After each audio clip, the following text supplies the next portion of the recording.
Welcome back programmer to expert Python programming video. So in the today's section we are going to talk about generators. In the previous video we saw what is iterators. So basically an iterator is nothing more than a container object that implements the iterator protocol. It is based on two methods, next and iter. So in the previous video we saw next and iter method, and so in the today's section we are going to talk about generators. A generator provides an elegant way to write a simple and efficient code for functions that return a list of elements. Based on the yield directive, they allow you to pause a function and return an intermediate result. The function saves its execution context and can be resumed later if necessary. So what is yield? Let's try. So let's see how to use yield in Python.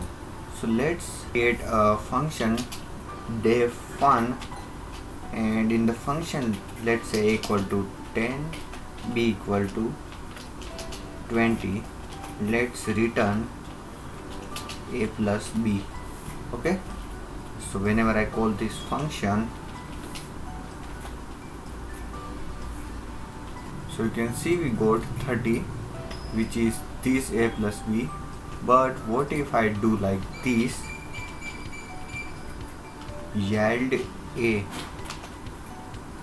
So you can see we got generator object at function this address. So basically this returning this a and stop pause this function. Okay, so let's print the yield a.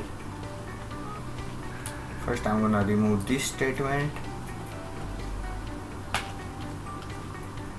and then I'm gonna do like this. I'm gonna create a variable in here, a equal to fun, and then I'm gonna print the a. So you can see we got this address, which is the generator object at function this address. And even if I do like this, yield 1, so again we got this.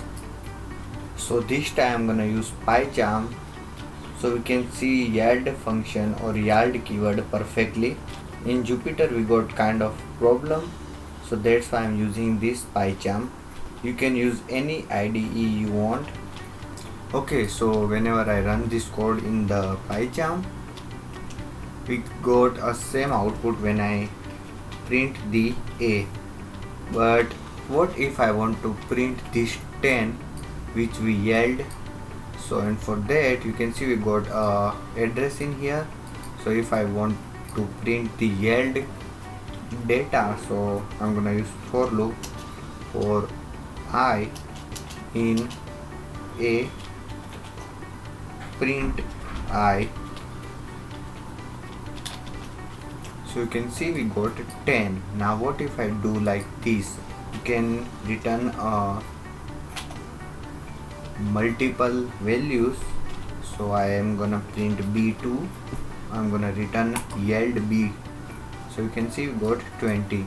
So if you like do like this, yield 10 plus 23, and I run this code, so you can see we got the output like this 33. Okay, so that's how you can use the yield function. So basically this return the value and pass the program. So if I do like this, print function and run this code, so you can see we got this print statement too. Okay, so that's how you can use the yield. Let's try again. Now let's rewind the next function. So we are going to use iter again. So let's say lst equal to iter, and in this iter I'm gonna pass a list with apple and banana and cherry. Okay, so in this list I got a 3-word apple, banana and cherry. So what I'm gonna do now, I'm gonna print the next function and I'm gonna pass the LST. Okay, so let's run this code and you can see we got apple, and when I do like this again, I'm gonna copy this and paste this in here. So whenever I run this code again, so you can see we got apple and banana. So that's how you can use the next function. You can print the iter next by next, one by one.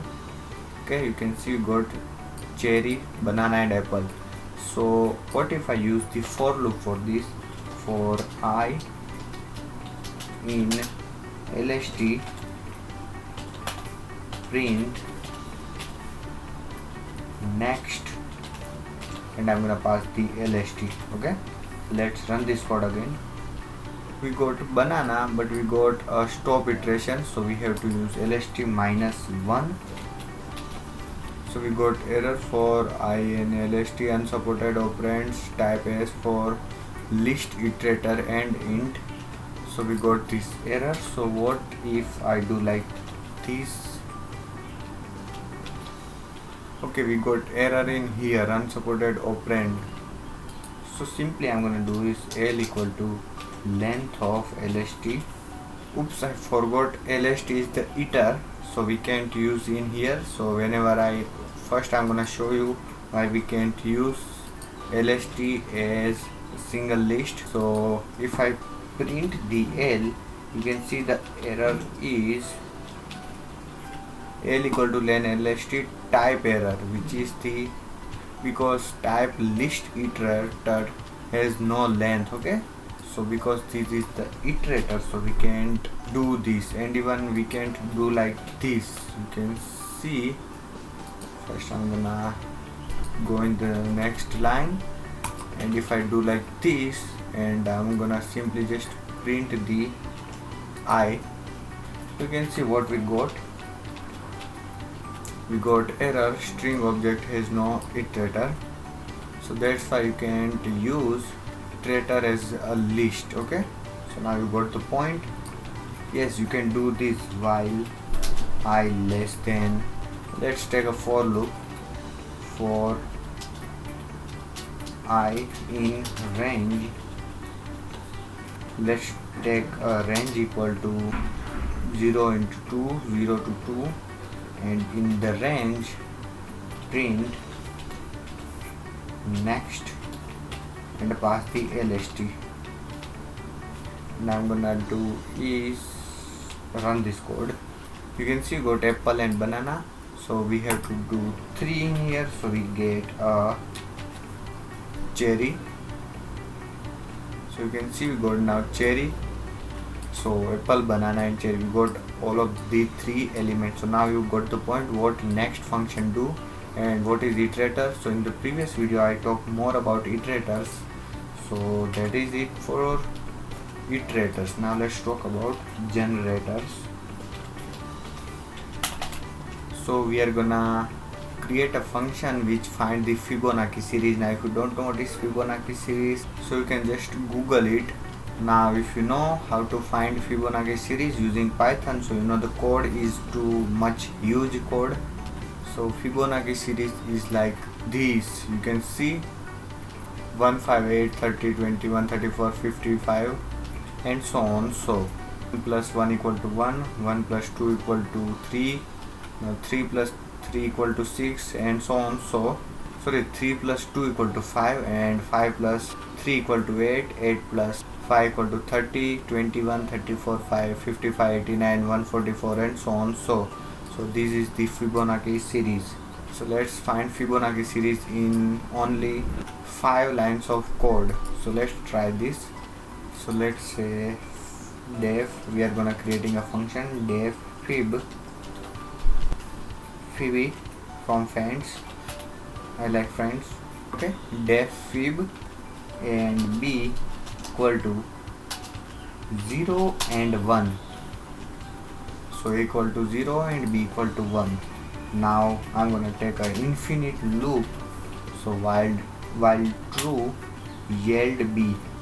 So yield b means it is gonna return the b is 1 now. Now I'm gonna change the equation, and b equal to a is same but b plus a, or you can see a plus b. Okay, you got the point. A b equal to a is a but b equal to a plus b. 0 plus 1 1. Okay, and we are returning the b.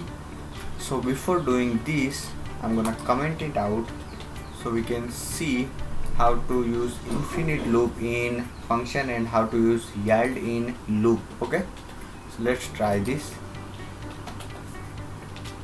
Let's define our function def fun, and in here we are gonna take a and b equal to b and 0 and 1, 0 and 1, and again we are going to take a while true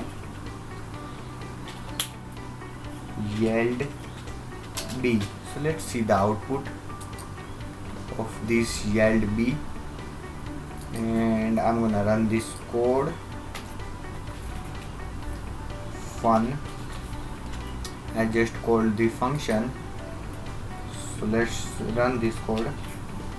You can see the output is nothing because we just called the function. So let's say we want 10 elements of Fibonacci series, so let's use the for loop. So what I'm gonna do, I'm gonna take a for loop for I in range, and I'm gonna take 0 into 11, and I'm gonna go in the loop, and I'm gonna print the next function, and I'm gonna pass the fun. So you can see we got 1 1 1 1 1 1, and then I'm gonna print the I in here so we can see how many times we got 1. So I just put I in here, so you can see 0 equal to 1, 1 equal to 1, 2 equal to 1, and 10 equal to 1. So it run 11 times. So let's change the value into 10. So we got 9 1, so it run 10 times because it start from 0. So let's start with 1 and go into 11. Okay, so you can see we got like this. It run 10 times and returned b like 10 times. So what if we do like this, a b equal to a and a plus b. So what is gonna change now? Let's run. You can see we still got 1 1 1 1 1 1. So let's change the value, a equal to b and b equal to a plus b. Okay, so let's try this now. We still got 1 1 1 1. Let's change all of this value and do like this, b plus plus, or b equal to b plus 1. We still got 1 1 1 1. Now let's create an object of the function so we can see the different output. Let's say f equal to fun, and in here we are gonna pass the f. Okay, so let's try this. You can see we got a different output in here, 1 2 3 4 5 6 7 8 9 and 10. Why? Because we use the object of function which go in one by one. So now you got the point. We have to create object so it go one by one and check all the returns and yield function and store in this f. So we just print the f in here 1 2 3 4 5. So now let's change the value. So b and b equal to, and b equal to b, a equal to b, and b equal to a plus b. Now let's run this code. You can see we got 1, 1, 2, 3, 5, 8 and that value, and this value is 1, 1, 2, 3, 5, 8, 30, 21, 34 and 55. Now because we run for loop like 11 times, so that's why it gives us a 55. So let's change the value like 20, so you can see the output. You can see we got a 4181. So this is a lot of huge value. So it run like 90 times. So now you can see the Fibonacci sequence. 1 plus 1 equal to 2. Now 2 plus 1 equal to 3. 3 plus 5 equal to 8. 8 plus 30 equal to 21. 34 plus 21 equal to 55 and so on. So that's how you can create the Fibonacci sequence. But you can see the code is still too much huge. So let's change this for loop into a single for loop. So if you don't know how to use single for loop, check out my previous video, link is in the description. So let's try this. What I'm gonna do, I'm gonna directly use f.next function, and then I'm gonna do is for I in, oops, I forgot to one thing, a equal to, okay, for I in range is let's say 0 to 21. Okay, so let's print the a, or you can directly print this statement, but I'm using this. Okay, let's print a. Oops, we got error, attribute generator object has no attribute next. Okay, I forgot one thing, we have to use f function and pass the, we have to use next function and pass the f in here. So now let's run this code. You can see we got a single list with this element with this Fibonacci sequence. So that's how you can create a Fibonacci sequence in very short method or using generators. Okay, so that's what generator is. In generator we use the yield, so that's how you can use yield. So if I change the value like 99999, so you can see we got output. It is taking too much time in here. What the, let's reduce this number. So you can see we got a sequence like this. So that's how you can create a Fibonacci series. This is a simple function. So let's remove all of this stuff.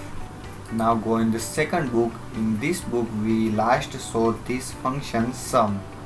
So in this video we are gonna see the DQ and collection. Okay, so let's see collection and DQ. So what is collections? So this is the library of Python. Let's try from, let's directly import collection, so we can see the property of collection. So you can see the property of collection. I'm gonna change the name of CL. This is short CL dot. You can see we got a lot of property. Okay, I forgot one thing. Collection as CL. Okay, CL dot.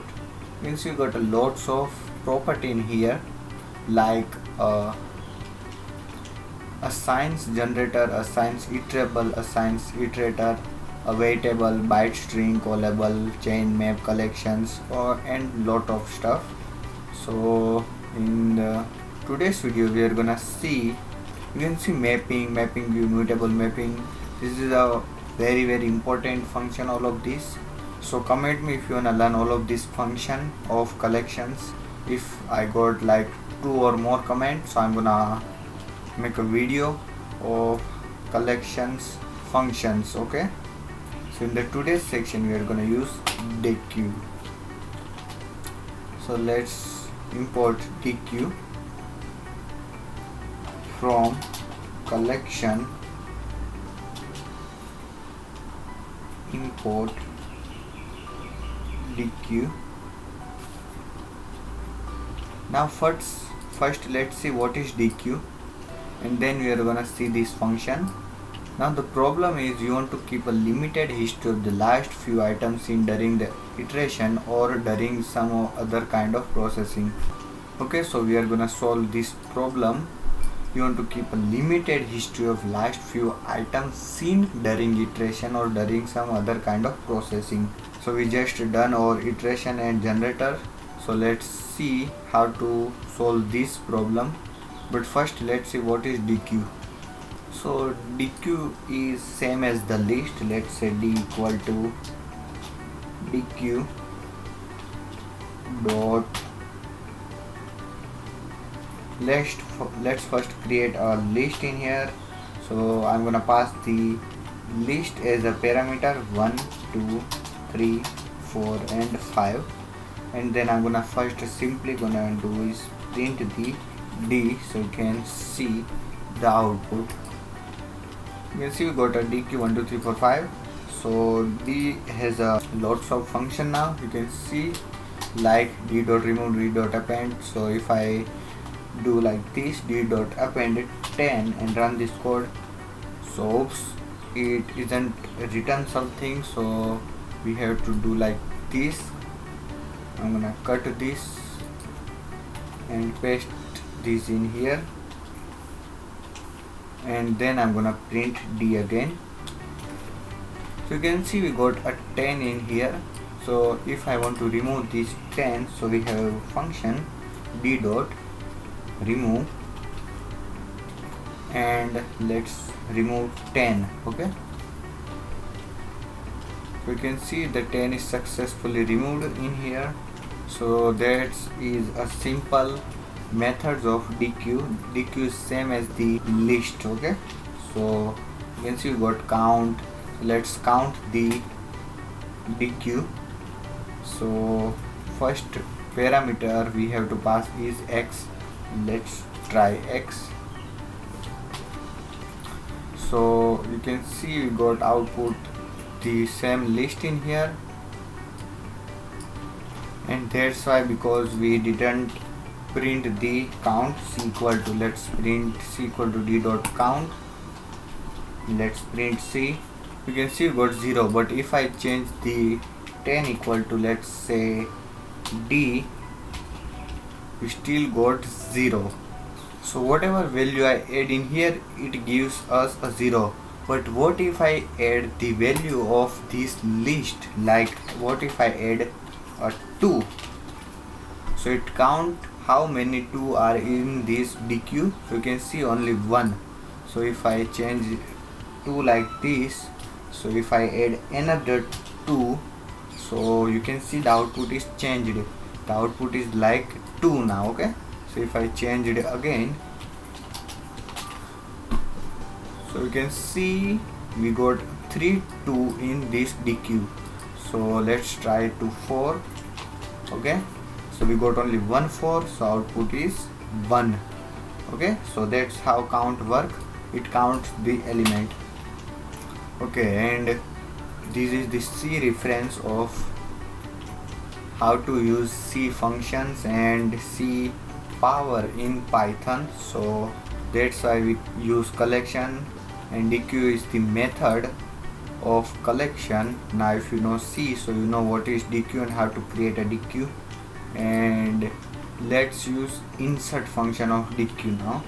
Let's say d dot insert, and in here we have to pass x and starter integer. Okay, so let's try this. Sorry, I made a mistake in here. I used the index function. I have to use insert function. Okay, so but the first parameter is where you want to insert. So I want to insert like in here. So 0 1 2 3. So I'm gonna add 3 and the value I want to add 9. Okay, and then I'm gonna print the d. You can see the 9 is added in here. So let's call this function again. Let's see, I want to add 99 at the 0 index. Okay,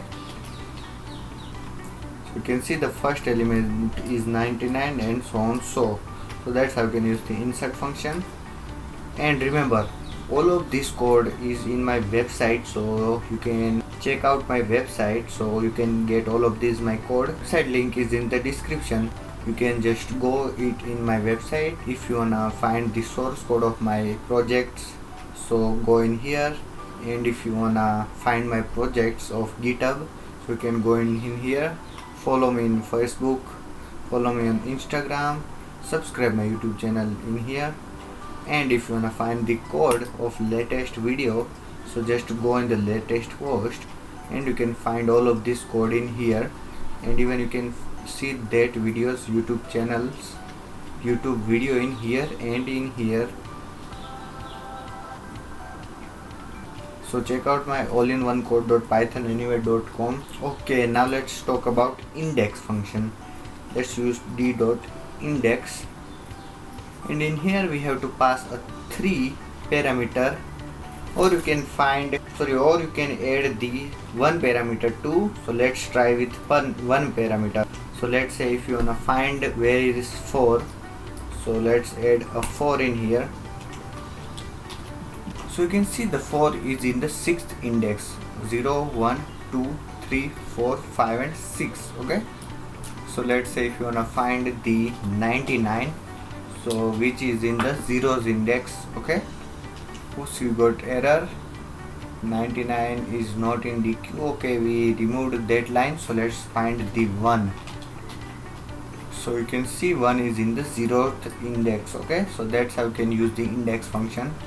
So now let's move on to the OR problem. You want to keep a limited history of the last few items in during iteration or during some other kind of processing. So this is our function. So we have to find history. Okay, so depth search, it takes a 3 parameter lines, pattern and history equal to 5. So let's try this function. I'm gonna remove all of this stuff except the queue.